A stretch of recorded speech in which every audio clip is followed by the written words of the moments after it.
जय श्री हरि, जय श्री राम, जय श्री हनुमान जी की. I am Shukdev and I welcome you all to listen to me. Today we shall hear the story of Ram Bhakt Shri Hanuman Ji Maharaj as per the Valmiki Ramayana. Now we will know the voyage of Shri Hanuman Ji Maharaj to Lanka and finding Sita Mata.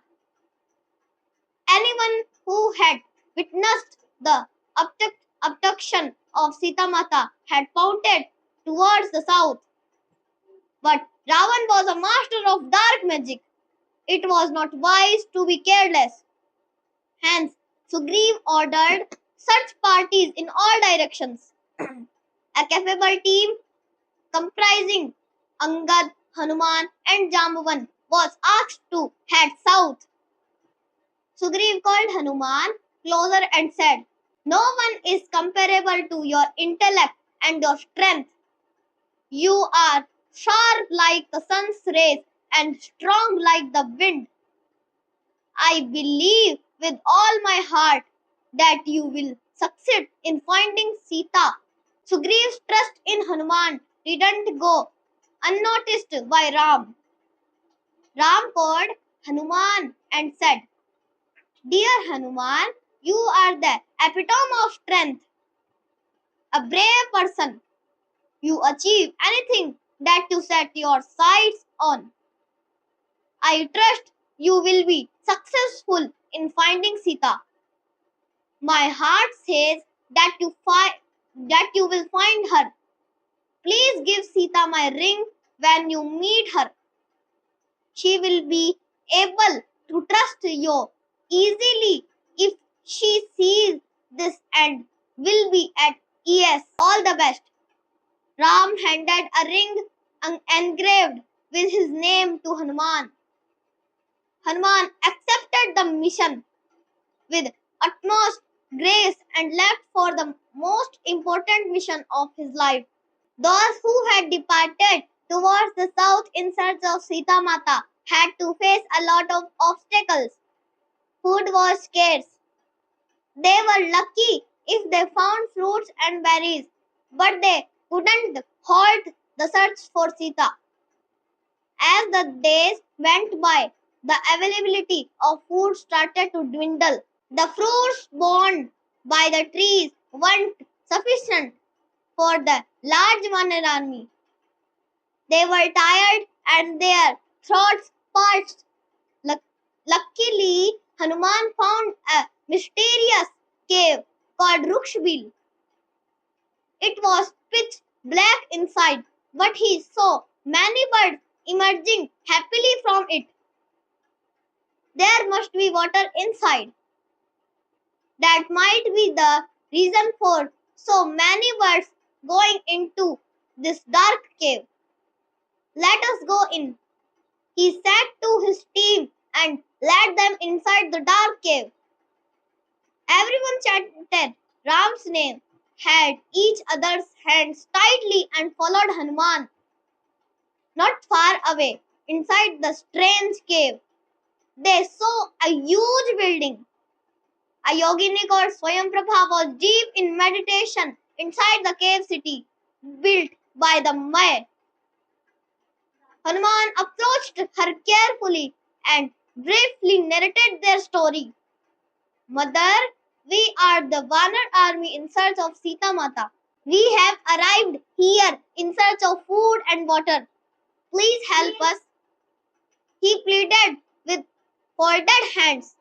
Swayamprabha gave them all the food and drink they needed to replenish their tired bodies.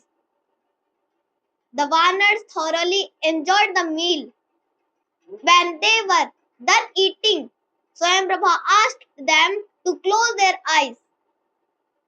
When they opened their eyes, moments later, they had been transported outside the cave and were facing a vast ocean.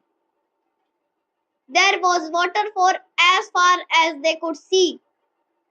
The vast ocean looked like it was impossible to cross. They sat down to think of a solution. They noticed a vulture whose name was Sampati. He listened to from the Vanar army and said, I have the power of vision that lets me see things up to 100 yodhans away. Across the ocean, you will find an island called Lanka. A woman is imprisoned and is grieving. You will be able to meet her if you manage to fly over the ocean. They could have crossed it easily if it was a forest. Swimming across could have been an option if this was a river. But how can they cross this vast ocean? They sat down worried. The monkey leaders gathered to discuss their jumping abilities, while Hanuman sat in the corner clueless. Some runners said they could jump 20 yojans, while some said they could jump as far as 60 yojans. There was only one runner who could cross 100 yojans, and that was Hanuman. Jamwant knew this. He knew that the curse would be lifted if he experienced the powers Hanuman possessed. He approached Hanuman and said, Dear Hanuman, why are you sitting there silently? Even Garud is not a match your speed. You have been blessed with Ashtasiddhi. Make up your mind to go to Lanka. Only you can help Sugriv fulfill his promise to Ram. Hanuman remembered his strength and prowess due to the blessing of various devatas. He felt power surge through his veins. He was filled with determination. Crossing the vast ocean felt possible, and he stood up with a purpose. Anjana Devi's sun grew taller and touched the sky. Hanuman, who had been sitting clueless, was now filled with divinity and clarity. Jambavan's eyes were filled with tears of joy and pride.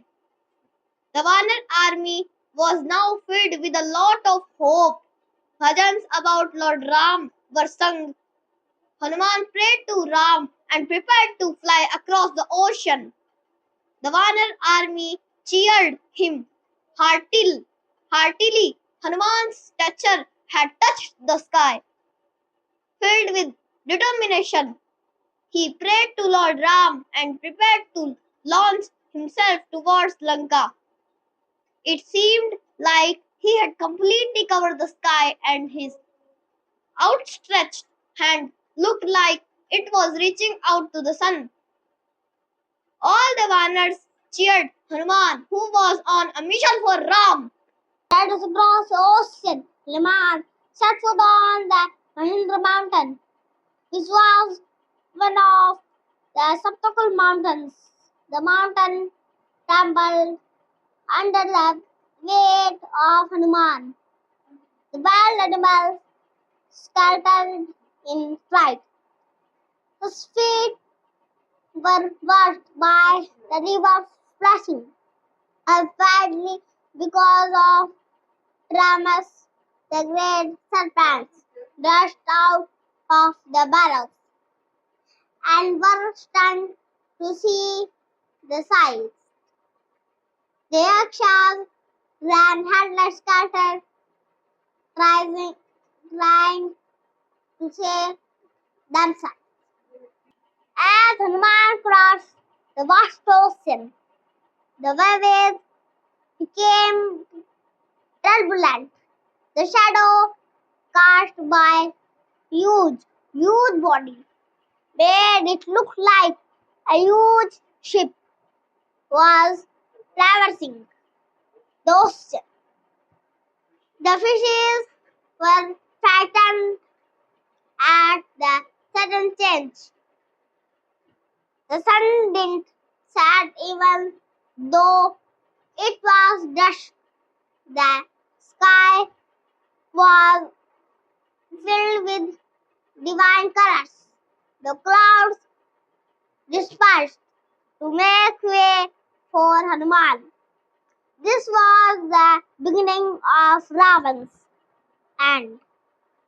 The Devatas rained flowers on Hanuman as a sign of a new beginning. Suddenly, a demon named Simhika blocked Hanuman's way and opened her mouth wide to eat it.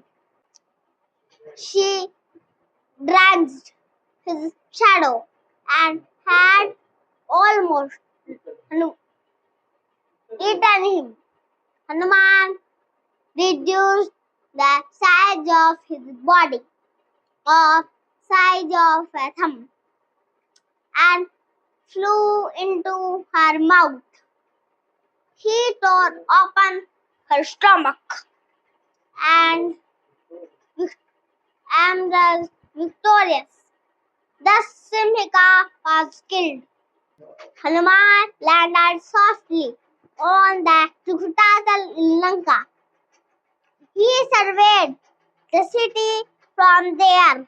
He had used his strength to reach her here. Now it was time to use his brain. He shrunk to the size of a cat. Meow, and moved silently towards the main gate of the city. He was stopped by the protected goddess of Lanka. She pulled him away from the gate and he hit him on the head. Hanuman was enraged at being stopped from doing his duty to Lord Ram. He punched her with his left hand. She collapsed in an instant, and Hanuman disappeared from there.